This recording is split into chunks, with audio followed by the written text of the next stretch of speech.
या फिर आम आदमी की हत्या की खबर क्यों सुनाई दे रही है? इंटरनेट को बार बार सस्पेंड क्यों करना पड़ रहा है? मैं यह जवाब सुनना चाहता हूँ मंत्री जी से। धन्यवाद अध्यक्ष महोदय।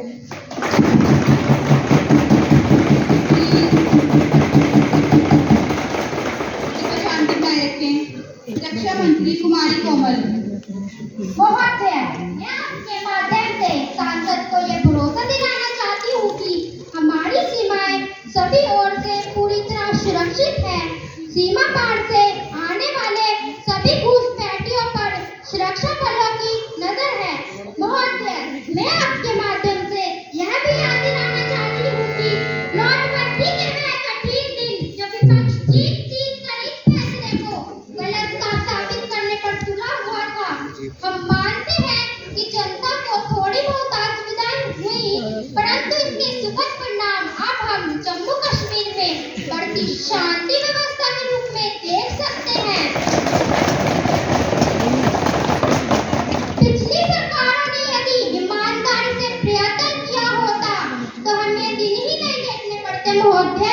महोदय, हम जानते हैं इस शांति को बनाए रखने में हमारी सबसे बड़ी ताकत हमारे जवान हैं, जो सीमाओं की सुरक्षा के लिए अपनी जान पर भी खेल जाते हैं। उन्हीं जवानों की क्षमता और कुशलता को बढ़ाने के लिए हमारे प्रधानमंत्री जी ने न सिर्फ रक्षा उपकरणों की खरीदी बढ़ाई, बल्कि देश में उनका निर्माण कराने का प्रोत्साहन भी दिया है। फलस्वरूप आज हम इतने सक्षम हो चुके हैं कि अपने देश के साथ साथ हम अपने मित्र देशों के लिए भी रक्षा उपकरणों का निर्माण कर रहे हैं।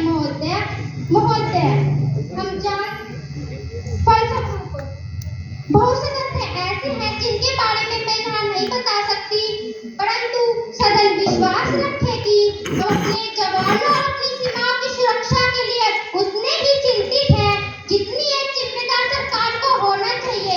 धन्यवाद महोदय।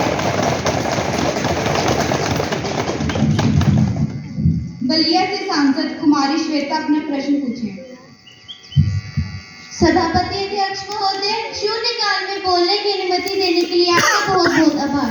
अध्यक्ष जी, मैं यह जानना चाहती हूँ कि जुलाई 2023 में आई बाढ़ के कारण जिनसे हमारे किसान भाइयों की फसलें पूरी तरह तबाह हो गई थी, उन्हें गिरदावरी करके जल्द से जल्द मुआवजा देने की बात कही गई थी। अध्यक्ष जी, मैं आपको यह भी बता देना चाहती हूँ कि इस मुआवजे को 4 महीने बीत चुके हैं, परंतु आज भी स्थिति जस की तस बनी हुई है। तो अध्यक्ष कृपया शांति बनाए रखें। तो अध्यक्ष जी, मैं आपके माध्यम से यह पूछना चाहती हूँ कि मुआवजे की पहली किस्त माननीय कृषि मंत्री कब तक जारी करवा देने की कृपा करेंगे। धन्यवाद अध्यक्ष महोदय।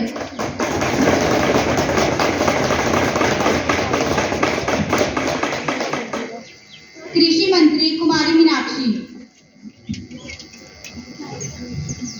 आपने अच्छा प्रश्न पूछा है।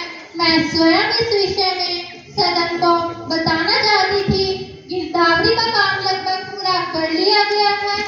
इस बार प्रकृति के इस प्रकोप को न केवल भारत ने बल्कि पूरे विश्व ने झेला है। इतने बड़े पैमाने पर नुकसान हुआ है कि हम इसका अंदाजा भी नहीं लगा सकते। जहाँ तक नुकसान पूरा करने अथवा मुआवजा देने की बात है, हमारी सरकार हमेशा अपने किसान भाइयों के ही साथ है और किसान सम्मान निधि योजना इसका जीता जागता उदाहरण है। महोदय जी, मैं आपके माध्यम से सदन को यह आश्वासन देना चाहूंगी कि अगले 1 या अधिक से अधिक 2 सप्ताह में मुआवजे की पहली किस्त जारी कर दी जाएगी। अभी प्रक्रिया जारी है, जल्द ही आपको मुआवजे की पहली किस्त देखने को मिलेगी। धन्यवाद महोदय जी। माननीय सभासदों, मैं आप सभी के संज्ञान में लाना चाहती हूँ कि सरकार द्वारा तय किए गए 3 नए विधेयक को संसद में चर्चा के लिए रखा जाएगा और अब उस पर पर्याप्त बहस पूरी कर लेते हैं। चंडीगढ़ से कुमारी काजल। धन्यवाद महोदय। मैं आपका और अपनी पार्टी का धन्यवाद करती हूँ। महोदय जी, वास्तविक कानून व्यापक विचार विमर्श के बाद तैयार किए गए हैं। महोदय जी, मौजूदा आपराधिक कानून न्याय प्रदान करने की बजाय दंडित करने के इरादे से औपनिवेशिक मानसिकता को दर्शाते हैं। महोदय जी, 3 नए विधेयक भारतीय सोच पर आधारित न्याय प्रणाली स्थापित करने का प्रयास है। 3 प्रस्तावित आपराधिक कानून लोगों को औपनिवेशिक मानसिकता और उसके प्रतीकों से मुक्त करेंगे। महोदय जी, प्रस्तावित कानून पुलिस की जवाबदेही को मजबूत करने के लिए प्रणाली लाएंगे। महोदय जी, गिरफ्तार किए गए व्यक्तियों के बारे में अब हर पुलिस स्टेशन में विवरण दर्ज किया जाएगा और एक नामित पुलिस अधिकारी इन रिकॉर्डों को बनाए रखने के लिए जिम्मेदार होगा। महोदय जी, सरकार ने तस्करी कानूनी को जेंडर न्यूट्रल बना दिया है। हम राजद्रोह की जगह देशद्रोह लेकर आए हैं।